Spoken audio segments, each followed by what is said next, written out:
नमस्कार, आप जुड़ चुके हैं खालसा एक्सप्रेस न्यूज़ से। मैं रश्मि शर्मा, कैमरामैन शुभम भगत के साथ। जितने हमारे खालसा एक्सप्रेस न्यूज़ के व्यूवर्स हैं, हम उनसे निवेदन करते हैं, आग्रह हमेशा करते हैं कि जल्द से जल्द हमारे इस लाइव के साथ जुड़िए, क्योंकि हम ऐसे मुद्दों को आप तक ला रहे हैं, ऐसे मुद्दों के ऊपर विषय पर चर्चा कर रहे हैं जो कहीं ना कहीं जनता का जिसके साथ हित जुड़ा, और साथ ही साथ कहीं ना कहीं हमारे जो जम्मू की बात करें तो हमारे राजाओं महाराजों की देन है, कहीं ना कहीं उनकी धरोहर है। उस धरोहर पर अगर आँच आएगी तो उनके बच्चे तिलमिला उठेंगे। इसी विषय में आज हमारे साथ बात करने जुड़ चुके हैं फिर से मिशन स्टेटहुड के प्रधान सुनील डिम्पल जी। जिस तरह से कल यानी कि 18 फरवरी को इन्होंने न्यू प्लॉट में एक भूख हड़ताल धरना प्रदर्शन रखने जा रहे थे, पर हम जब वहाँ पहुँचे ये वहाँ से मिसिंग थे। उसी विषय में आज बात करेंगे कि आखिर अगर इतना बड़ा कार्यक्रम रखा था, हम लोग भी वहाँ पहुँचे, पर सुनील डिम्पल जो हमेशा जम्मू की बोल्ड वॉइस, ये कहेंगे जम्मू कश्मीर की बोल्ड वॉइस है, हमेशा जनता के मुद्दों को बेबाकी से प्रशासन और सरकार तक लाने की कोशिश करते, आखिर ये उस समय कहाँ गए थे। सुनील डिम्पल जी, एक बार फिर से आपका हमारे खालसा एक्सप्रेस न्यूज़ में बहुत बहुत स्वागत है। धन्यवाद रश्मि मैडम जी। आपने पहला प्रश्न ही मुझ पे ऐसा दाग दिया कि धरना भूख हड़ताल जो मैं कल रखने वाला था जी।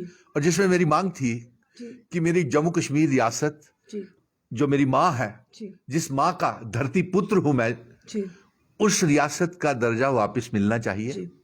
मेरा विशेष अधिकार, मेरे महाराजाओं का सम्मान, मेरे बुजुर्गों की मान शान, हिंदू मुस्लिम सिख ईसाई चिनाव वैली पीर पंजाल, हम सब की जो पगड़ी है, जिस रात के अंधेरे में हमसे हमारी रियासत 5 अगस्त 2019 को छीनी गई थी और धोखा दिया गया था हमें, इस मांग को लेकर के मैं कल भूख हड़ताल के ऊपर बैठने वाला था। और यही नहीं, मेरे इसके साथ साथ जो काले कानून हम पे थोपे जा रहे हैं रश्मि, जैसे प्रॉपर्टी टैक्स, जजिया, कौन सा जजिया है ये बताइए? क्या ये कमल के फूल का जजिया है? कमल के फूल ने तो आगे हमें टोल टैक्सेस, टोल प्लाजास, भारी भारी आरटीओ के चलान्स, भुखमरी का शिकार बना दिया। महामारी में भी पेट्रोल के दाम बढ़ा दिए, गैस के दाम, एक एलपीजी गैस के दाम एक ही हफ्ते में 75 रुपए बढ़ा दिया, 25 और 50। और हम लोग कैसे वो सिलेंडर्स कंधे के ऊपर लेकर के पूछ रहे थे, मोदी जी क्या यही अच्छे दिन थे जो हमें आपने सिलेंडर्स और पेट्रोल डीजल इतना महंगा कर दिया? ये तमाम बातों को लेकर के और बेरोजगार नौजवानों के साथ जो बेइंसाफी हो रही है, रहबर तालीम, खेल, टीचर्स, एसपीओज, एनवाईसी, होम गार्ड्स, मेरे बच्चे, इनके साथ जो धोखा दिया जा रहा है daily veg, PHE, PWD, RNB के, इनको पक्का नहीं किए जा रहे। इन तमाम मुद्दों को लेकर के मैं अपनी जम्मू कश्मीर की आवाम, 1 करोड़ 30 लाख जनता की आवाम को लेकर के, रश्मि मैडम आप ही के सहयोग से मैंने ये जन आंदोलन का आगाज किया था। मुझे याद है आपके माध्यम से ही मैंने ये 5 अगस्त 2019 को पहली बार मिशन स्टेटहुड का, जबकि इन्होंने पूरे जम्मू कश्मीर को विश्वासघात करने के बाद हमें वही बुरे दिन दे दीजिए जो 5 अगस्त से पहले थे। सबसे सवाल पूछ रहे हैं, आप गए कहाँ थे? गया कहाँ था? गया यूं कि मैं सुबह भगवान जी के मंदिर में प्रार्थना करने गया कि भगवान, मैं जिस महाभारत को लेकर के, राधा कृष्ण मंदिर है हमारे, और महाभारत के साथ राधा कृष्ण जी का तो बहुत बड़ा वो है, तो इस महाभारत में मुझे भीष्म पितामह की भूमिका निभानी पड़ रही है, ये जो मौजूदा हालात है। तो मैं गया हुआ था वहां पे, मंदिर से 9 बजे उठ करके प्रार्थना करके घर के बाहर आता हूं तो यहाँ पे पीसीआर की गाड़ियां, फ्लाइंग स्क्वाड्स और पुलिस की छावनी घर के बाहर। तो 9 बजे ही मुझे यहाँ से कहा गया कि आप चलिए हमारे साथ। मैंने कहा कहाँ चलना है? नहीं, आप चलिए हमारे साथ। मैंने कहा चलिए, ऐसी कोई बात नहीं है। तो ले गए और लेने के बाद पहले कहने लगे कि एसपी मैडम ने मिलना है, डीएसपी साहब ने बुलाया है, इसने बुलाया, उसने बुलाया। तो मैंने कहा सारे तो मेरे को जानते हैं। अरे कल ही तो अभी जब मैं एटीएम गार्ड के लिए मुआवजे की मांग कर रहा था, पूरी सरकार को तो मैंने वहीं के खड़ा हुआ। सुनील डिम्पल कोई आतंकवादी या अलगाववादी तो है नहीं, भारत का बेटा है, तिरंगा लेके चलता है और जम्मू कश्मीर की आवाज को कभी दबने नहीं देता है। मुझे किस बात का डर है? और 35 साल का जीवन काल में सरकार को मैंने ऐसे ऐसे मुद्दों के ऊपर सहयोग किया है जब जम्मू कश्मीर में सब चीजें चरमरा गई थी, चाहे वो इनके राजनाथ सिंह हो, चाहे वो इनके वरिष्ठ इंटरलॉकुटर्स हो, चाहे वो ऑल पार्टीज डेलीगेशन हो, सबसे तो मैंने मिलकर के और हर समय सरकार के मुझे न्योते आते हैं, एडमिनिस्ट्रेशन के मुझे न्योते आते हैं, तो मैं चला गया वहां पे थाने के बख्शीनगर थाने में मुझे ले गए तो मैं बैठ गया वहां। मैंने कहा पहले तो मैंने सोचा यार मुझे 10:30 बजे वहां पे आपका फोन भी आया था मुझे उसी टाइम कि आप कहाँ पे हैं, तो लेकिन फोन मेरे घर में ही थे क्योंकि मैं मंदिर से आया था, फोन घर में थे, मेरे पास तो कुछ था नहीं, तो मैं चल पड़ा। मैंने कहा कि क्या हो सकता है, वहां गया, इन्होंने कहा बैठिए चाय वाय पीजिए, खाना वाना खाइए। मैंने कहा नहीं, मैंने आज भूख हड़ताल रखी हुई है तो इसलिए मैं आज कुछ नहीं लूंगा। नहीं नहीं ये तो अब नहीं, तो वहां पे मैंने कहा कि नहीं, मेरा जमीर, मेरा दिल और मेरा जो संस्कार है, हाँ, जो मैं एक बार बोल देता हूं, जो प्रतिज्ञा ले लेता हूं, और ये भीषण प्रतिज्ञा मैंने ली हुई है कि अपने राज्य का दर्जा वापस लूंगा, जम्मू कश्मीर रियासत को फिर से एक करूंगा और पीओके गिलगिट बल्टिस्तान को जो जम्मू कश्मीर का नया हिस्सा होगा उसका हिस्सा बनाऊंगा। और मैंने वहीं जारी रखी अपनी भूख हड़ताल, मैंने कुछ नहीं लिया। और फिर उसके बाद इन्होंने काफी देर हिरासत में रखा, तो हम भी बैठे हुए थे।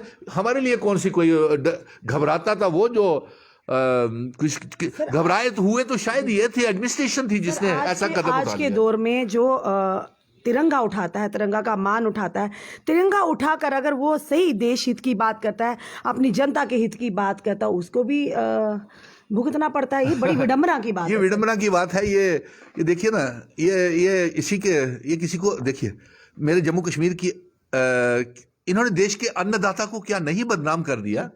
हमारी जम्मू कश्मीर रियासत से सब कुछ हमसे लूट लिया, हमारे ऊपर हमारे सारे काले काले कानून और हमारी मांगों को कमजोर करते चले जा रहे हैं, देश की जनता को गुमराह करते चले जा रहे हैं। अभी परसों ही बजट सेशन खत्म हुआ है और उस बजट सेशन में प्रधानमंत्री जी के मुख से एक भी शब्द जम्मू कश्मीर को लेकर के सही नहीं निकला। और रश्मि, आपने सुना होगा प्रधानमंत्री जी ने संसद में क्या कहा, उन्होंने झूठ बोला और पूरे देश को गुमराह किया कि जम्मू कश्मीर की आवाम जो है उसको हमने यूनियन टेरिटरी बनाया है, और यूनियन टेरिटरी बनने के बाद लोग बहुत खुश हैं, उन्हें बहुत लाभ पहुंचा है। और सुबह ये प्रधानमंत्री जी बोलते हैं, शाम को खत्म होना था संसद, तो अमित शाह जी बोलते हैं जब एप्रोप्रिएट समय आएगा तब राज्य का दर्जा दिया जाएगा। अरे साहब, वो एप्रोप्रिएट समय कब आएगा? कोई समय बद्ध है? आप हमारे रियासत की दर्जे की मांग को कमजोर कर रहे हैं, और प्रधानमंत्री और गृह मंत्री जी का आपस में बयान तालमेल ही नहीं करता। ये स्पष्ट हो गया है कल के एडमिनिस्ट्रेशन के इस कदम से, जो हमारे साथ हुआ। कोई बात नहीं है, अगर ये मैंने एडमिनिस्ट्रेशन पर किसका दबाव होगा कि पता आप चला कि आपने 10:30 बजे यहाँ पे भूख हड़ताल पे बैठ रहे हैं, कहीं ना कहीं तो दबाव होता है एडमिनिस्ट्रेशन जो इस तरह से कदम उठाने पड़ते हैं उनको, कि कोई आवाज़ सामने अगर लाना चाहता, अगर सरकार की गलत नीतियों को सामने लाना चाहता है तो उस पर शिकंजा कसा जाता है। सर, इसमें ऐसा हो सकता है, जहां तक मेरा मानना है, कि मैंने डिविजनल कमिश्नर साहब से ये कहा था कि आप फॉरेन का एक डेलीगेशन 22 देशों का प्रतिनिधिमंडल जम्मू कश्मीर के दौरे के ऊपर आ रहा है, तो हमें उनसे मिलाइए। और उनको एक मैंने लेटर भी लिखा था, ठीक है, और उसमें हमने कहा कि हमें इस डेलीगेशन से मिलना है क्योंकि पाकिस्तान और चाइना हमारे जम्मू कश्मीर की आवाम को आतंकवाद, अलगाववाद, घुसपैठ, एमिनिशंस, अंतर्राष्ट्रीय सीमाओं का उल्लंघन कर रहा है, और हमारे जम्मू कश्मीर का पीओके गिलगित बल्टिस्तान के ऊपर उसको आज़ाद करें क्योंकि वो हमारा हिस्सा है। और हम जम्मू कश्मीर की जो रियासत बनाने जा रहे हैं उसमें जम्मू कश्मीर और लद्दाख और पीओके गिलगित बल्टिस्तान को भी उसका हिस्सा बनाने जा रहे हैं क्योंकि ये संसद में पारित किया गया हुआ रेजोल्यूशन है। तो उन्होंने लेटर को भी शायद वो कर दिया क्योंकि वो शायद ये एक गाइडेड डेलीगेशन होगा जिसको इन्होंने हरा हरा ही दिखाना होगा। तो मुझे बाकी एक शुरू में आपने एक बात कही जजिया की, तो जजिया तो तब लगाया जाता जब अंग्रेजों की हुकूमत थी, गुलाम बनाया था हमारे देश में, उस समय हम हिंदुस्तानियों को जजिया देना पड़ता है। पर आज के दौर में भी इस तरह के जजिया हमारी जनता को देने पड़ रहे हैं, तो क्या कहेंगे किसकी हुकूमत है सर? ये कमल के फूल का जजिया है, ये प्रॉपर्टी टैक्स, ये पेट्रोल डीजल के दाम, ये टोल टैक्सीज, टोल प्लाजाज। और अफसोस की बात तो ये है, 3 दिन पहले अभी उपराज्यपाल साहब पूरे देश में महाराष्ट्र में जाकर के बोलते हैं कि जम्मू कश्मीर की आवाम गुमराह किया करते हैं, जो प्रधानमंत्री बोलते हैं वही यही बोलते हैं। एलजी साहब, आप एक संवैधानिक पोस्ट के पद के ऊपर बैठे हुए हैं, अगर आप केंद्र के समक्ष सही पिक्चर नहीं रखेंगे, पेश नहीं करेंगे, तो देश को कैसे मालूम होगा कि जम्मू कश्मीर की जनता को क्या चाहिए? प्रधानमंत्री जी ने गुमराह किया और ये भी जाकर के महाराष्ट्र में बोला है कि देखिए जम्मू कश्मीर की जनता बड़ी भावुक हो गई है, और जब से उसको प्रधानमंत्री नरेंद्र मोदी जी ने यूनियन टेरिटरी का दर्जा दिया है, जम्मू कश्मीर के लोग बहुत खुश हैं, वहां जन से लाभ आने वाला है। सुनील जी, या तो हमारे जम्मू के जो मुद्दे हैं इस समय, जम्मू की जनता के जो मुद्दे हैं, उनकी तस्वीर अलग ही बताई जाती है प्रधानमंत्री जी तक, तो क्या कहेंगे कि वाकई कि कहीं ना कहीं गुमराह किया जा रहा हमारे माननीय प्रधानमंत्री जी को? जिस तरह से आपने कहा कि वो भाषण में भी कहा उन्होंने कि जम्मू कश्मीर के लोग बहुत खुश हैं, तो खुशी देखिए किस तरह से उमड़ रही है। आज हमारे एसपीओ सड़कों पर, आज हमारे होमगार्ड सड़कों पर, हमारे 10+2 लेक्चरर, NYC, रहबरे खेल, डेली वेजर जो कितने सालों से अपनी सर्विस प्रदान कर रहे हैं, और साथ ही साथ के अब तो नया जो BSF एंड CISF के हमारे जो एस्पिरेंट्स हैं वो हैं। बाद में बात करेंगे 43 SRO के अंडर जो लोग फाइल करते हैं वो सड़कों पर, तो आखिर कहां खुशी नजर तो कहीं नहीं आ रही। वही तो मैं कह रहा हूं, ये मालूम नहीं कौन से चश्मा इन्होंने डाले हुए हैं, कौन सी किस ऐनक से ये देखते हैं विकास, किस ऐनक से और किस थर्मामीटर के साथ ये देखते हैं कि लोग खुश हैं।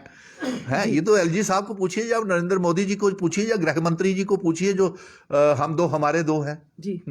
और फिर सुनिए, उसी जब ये बोल रहे थे एलजी साहब, और साथ में बोल रहे थे कि जम्मू कश्मीर की आवाम, पूंजीपति बाहरी राज्य के जो हैं इन्वेस्टर्स, वो जम्मू कश्मीर का दरवाजा खटखटा रहे हैं, और वो अप्रैल में एक तसनामी आने वाली है लोगों को, इंडस्ट्रियल पॉलिसी की घोषणा की और MOU साइन किए।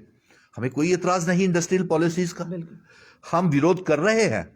और ये जो मैडम आपने ये कहा ना, जिन बच्चों के नाम लिए, आप इनको कवर करती रहती है, मैं देखता हूं एक रश्मि जी और खालसा एक्सप्रेस तो ऐसा एक काम कर रहा है जिसकी आवाज दूर दूर तक जाती है, और सत्यमेव जयते का काम कर रहा है रश्मि और खालसा एक्सप्रेस।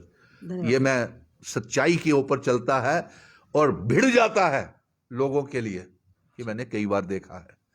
और खास तो विशेष तौर के ऊपर हमारी जो पत्रकारिता जो रश्मि मैम है, ये तो बेहतरीन है, इसमें कोई दो राय नहीं। दूसरा, इन्हीं बच्चों के लिए तो मैं भूख हड़ताल के ऊपर बैठने वाला था, ठीक है।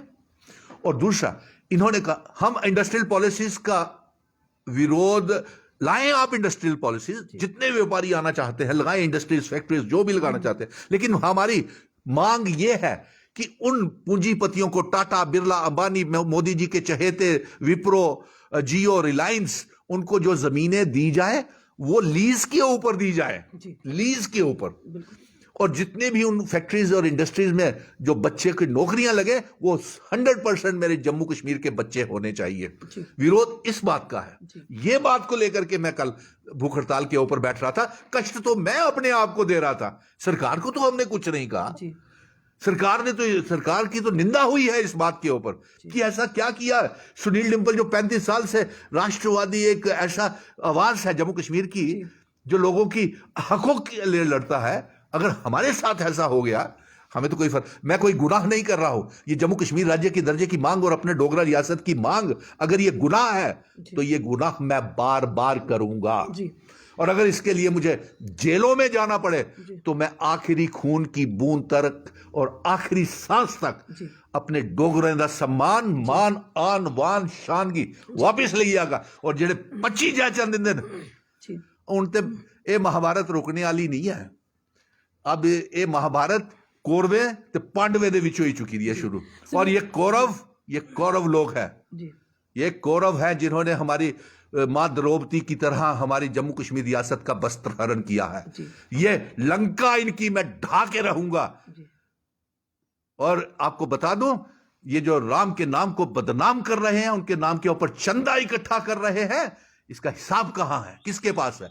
मेरे को बड़ा हिंदू कोई नहीं होना, मेरे को बड़ा पुजारी राम दा भक्त कोई नहीं होना। और हम, रश्मि मैडम, मैं क्षत्रिय वंशदा, रामचंद्र जी दे वंशदा, जिथे ये प्रथा है जान जाए पर वचन ना जाए, और जान जाए पर रियासत ना जाए।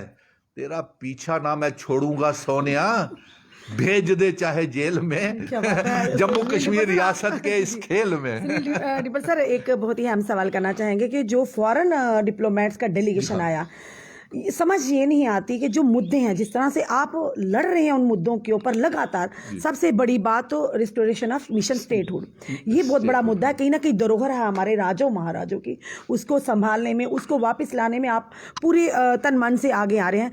पर कहीं ना कहीं डेलीगेशंस को यहाँ ला कर डिप्लोमेट, जो फॉरेन डेलीगेशन है, क्या साबित करना चाहते हैं, क्या दिखाना चाहते हैं? क्योंकि पिछली बार भी जब आया था, पर जम्मू की हालत तू के तू, उससे भी वर्स्ट कंडीशन होगी।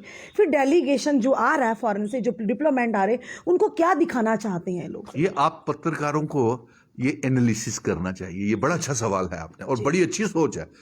ये सब उनको हरा हरा गुमराह करते दिखाते हैं। अपने गाइडेड डेलीगेशन होता है, उनको पढ़ा करके भेजा जाता है। अपने ही मर्जी के बंदे उस डेलीगेशन में बुलाए जाते हैं, ताकि अंतरराष्ट्रीय सीमाओं के समुदाय को यह दिखाया जाए कि जम्मू कश्मीर बेहद खुश है, जबकि जम्मू कश्मीर को इन्होंने तबाह कर दिया है। मेरे देश के किसान अन्नदाता का भी इन्होंने, देखिए, उन्होंने तो कह दिया है कि उनकी भी महाभारत रुकने वाली नहीं है, और जम्मू कश्मीर की भी महाभारत रुकने वाली नहीं है।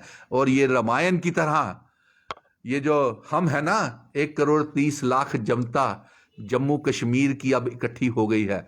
और ये धरती पुत्र सुनील डिंपल आज सारेंगी गलांदा है कि बीजेपी वाले हो, तुसी भी आई आओ, बेहतर होगा। नहीं तो लोग तुसें तुप्पी तुप्पी है ना, तुहाडे घरें दे बाहर जियां बच्चे बेरोजगार लोग धरने प्रदर्शन, और तुस मिलते भी नहीं होनेगी, और तुहाडे गालां कड्ढा देना, इयां तुहाडा जम्मू दे उपर चलना मुश्किल हो जाना जे। और अफसोस की गल है कि इस मुश्किल की घड़ी दे विच जिसले जम्मू कश्मीर रियासत दा मांग करा दा है, विशेष अधिकार की मांग करा दा है, एक कन्ने होई है जहरीले टीके लगवा दे, और साड़ी रियासत की मांग की कमजोर करा दे। इन्हें नहीं जी रियासत सानू वापस देनी। टीके का क्या मतलब है? ये भी जानना चाहिए। जहरीला टीका, जहरीला टीका, ये जहरीला टीका, ये जहरीले टीके कभी लैंड एक्ट का लगा देते हैं, कभी डोमिसाइल सर्टिफिकेट का लगा देते हैं, कभी इंडस्ट्रियल पॉलिसीज का लगा देते हैं, कभी एमओयू पावर के प्रोजेक्ट्स जो साइन कर देते हैं बिना हमारी मर्जी के। हम तो पिछले 40 सालों से ये मांग कर रहे थे कि हमारे सलाल और रूडी हाइडल प्रोजेक्ट हमको वापस दिए जाए। ये इतनी बिजली रश्मि पैदा करते हैं कि हम पूरे जम्मू कश्मीर के लोगों को मुफ्त में बिजली देने के बाद पूरे देश को बिजली दे सकते हैं। लेकिन इन्होंने, जो दोनों संसद जम्मू के हैं और पीएमओ मंत्री, उस एमओयू में, जिसे ये कहते हैं कि रेटल पावर प्रोजेक्ट का एमओयू बहुत बेहतरीन हस्ताक्षर हुआ है, मैं उसको, ये साइन हस्ताक्षर हुआ, साइन हुआ है, एमओयू बड़ा अच्छा साइन हुआ है, मैं उसको साइन नहीं कहूंगा, मैं उसमें कहूंगा कि जम्मू कश्मीर की बड़े अच्छे से आपने नीलामी करवाई है उस पावर प्रोजेक्ट में। क्योंकि उस पावर प्रोजेक्ट, हम तो मांग कर रहे थे कि हमारे पुराने पावर प्रोजेक्ट हमको वापस दिए, इन्होंने नया पावर प्रोजेक्ट जो हस्ताक्षर किया, नीलाम किया, उसमें भी ये लिख दिया कि 40 सालों के बाद ये पावर प्रोजेक्ट जम्मू कश्मीर को मिलेगा। और इसके बदले में हमें क्या मिल रहा है? इसके बदले में हमें मिल रहे हैं स्मार्ट मीटरिंग, प्रीपेड मीटर्स, बिजली के भारी भारी बिल, और साथ में बिजली की प्राइवेटाइजेशन। इन मुद्दों को लेकर के मैं भूख हड़ताल के ऊपर बैठ रहा था। जनता बताया कि सुनील डिंपल कुत्ते गलत था। सुनील डिंपल जी, एक और सुनिए, और प्राइवेटाइजेशन ने करना, जिसले बिजली की प्राइवेटाइजेशन नहीं, मेरे 2 लाख बच्चे, मेरे नौजवान इंजीनियर्स, मेरे क्लैरिकल स्टाफ दे, मेरे उपजा या डेली वेजर भी है ना जो बिजली विभाग, उनके फ्यूचर का कोई पता ही नहीं। हाँ, वो कुछ जागन क्या मिले फिर? अच्छा, दूसरा मैं तुसें ये दसा कि इंडस्ट्रियल पॉलिसीज का जम्मू तो सामने कठुए तक सारी इंडस्ट्री लगी दी, कदे विरोध नहीं किया, लेकिन उस दे विच दिखो तो सही जम्मू कश्मीर के किन्ने लोग न, सो ऐसे काले कानूनों का जो आपने मुझसे पूछा कि ये जहरीले टीके किस बात के हैं, ये जहरीले टीके यही है, ये हमारे इन्होंने नहीं रियासत को देना, इन्होंने रियासत की नीलामी करनी है। सर एक तरफ जो एक साल से हमारी जो जनता है जम्मू कश्मीर की कोरोना महामारी की मार सह रही है, उसके साथ ही टोल टैक्स टोल प्लाजाज लगा दिए गए, प्रॉपर्टी टैक्स भी अब आ गया है, और कहीं ना कहीं जनता अब ये समंजस में है कि आखिर ये प्रॉपर्टी टैक्स है क्या। और साथ ही साथ जिस तरह से एलपीजी के पेट्रोल डीजल के दाम बढ़ते जा रहे हैं, एब्रोगेशन हुआ 370-35 से, हमारी जनता ने खुले हाथों से इसका स्वागत किया, पर क्या तोहफे में ये चीजें जनता को मिल रही हैं? अब आंखें खुल रही है ना, अब दर्द भी जाग रहा है, उसलिए गरम गरम ही पीड़ दिन जागी नहीं होते। खत्री महाजन ब्राह्मण, खत्री महाजन और सिख राजपूत भी ਹੁਣ जम्मू कश्मीर 'ਚ ਜ਼ਮੀਨਾਂ ਪ੍ਰੋਪਰਲੀ ਖਰੀਦੀ ਨਹੀਂ ਸਕਣ ਹੈ। ਔਰ ਜਿਹੜੇ ਜੰਮੂ ਕਸ਼ਮੀਰ ਦੇ ਵਿੱਚ ਜਿਹਦੇ ਮਕਾਨ ਨਾ, ਉਹ ਮਕਾਨ ਹੁੰਦੇ ਰੈਵਨਿਊ ਰਿਕਾਰਡ 'ਚ ਲੱਭਾ ਦੇ ਕੇ ਨਹੀਂ ਹੈ, ਉਹ ਜ਼ਮੀਨਾਂ ਵੀ ਨਹੀਂ ਲੱਭਾ ਦੀਆਂ ਕਿੱਥੇ ਹੈ ਤੇ ਇਹ ਮੈਂ ਖੋਲਗਾ ਖੁਲਾਸਾ ਇਸ ਦਾ ਕਰਗਾ, ਮੈਂ ਜਲਦੀ ਕਰਗਾ ਅਗਲੇ ਪੱਤਰਕਾਰ ਵਾਰਤਾ ਦੇ ਵਿੱਚ ਮੈਂ ਜਲਦੀ ਕਰਗਾ ਕਿ ਕੀ ਹੋ ਰਿਹਾ ਸਾਡੇ ਕੰਨੇ ਹੈ ਔਰ ਇਹ ਜੰਮੂ ਕਸ਼ਮੀਰ ਦੇ ਵਿੱਚ। ਔਰ बस इन्ना ही मैं आज गलाना है कि तुझसे सवाल आगे का क्या रहेगा आपका, कि आगे भी इसी तरह आवाज उठाते रहेंगे या डिटेन होते रहेंगे? सर ये जो मर्जी आए, जितने मर्जी रास्ते रुकाए, जितनी मर्जी रुकावटें आए, अब ये महाभारत रुकने वाली नहीं है। और जब तक राज्य का दर्जा का बीज किसने बोया था, रश्मि आप बताइए, पेड़ किसने लगाया था इसका? राज्य आपने सर। थैंक यू, जो कि सोशल एक्टिविस्ट हैं। Thank you.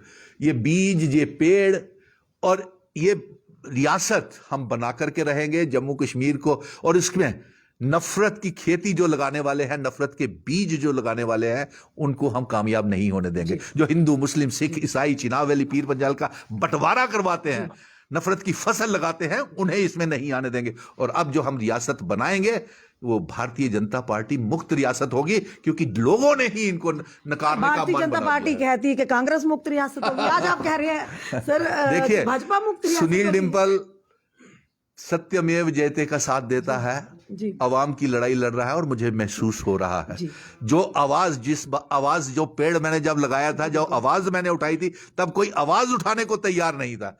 किसी को CBI, ID, CID, intelligence agencies के दबाव के साथ इन्होंने आवाजें दब दी।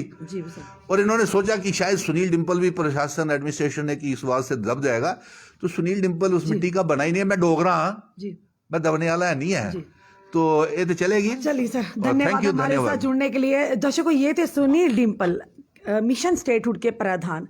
अकेला ही चला था मैं मंजिल की ओर, अकेला ही चला था मैं मंजिल की ओर, लोग मिलते गए, कारवां बनता गया। जिस तरह से इन्होंने कहा कि एक दृढ़ निश्चय लेकर चले हैं ये अपनी मंजिल की ओर, मिशन स्टेटहुड यानी कि रेस्टोरेशन ऑफ स्टेटहुड, और ये लेकर रहेंगे। जिस तरह से उन्होंने कहा कि भेज दे चाहे जेल में, तेरा पीछा ना छोड़ूंगा, यानी कि अपने उस मिशन के साथ हमेशा जुड़े रहे, चाहे इनको पुलिस डिटेन करे, चाहे इनको हिरासत में रखे, चाहे कुछ भी हो। इनका ये दृढ़ निश्चय और जनता का कहीं ना कहीं आम आवाम का भी इनको पूरा सहयोग है कि ये राजों महाराजों की धरोहर है, हमारा कहीं ना कहीं मान सम्मान हमारे राजों महाराजाओं को, तो इसको इस तरह से ना ही बिकने देंगे, ना ही झुकने देंगे। तो जुड़े रहिए ऐसे ही हमारे साथ अगले अपडेट के लिए। जय हिंद, जय भारत।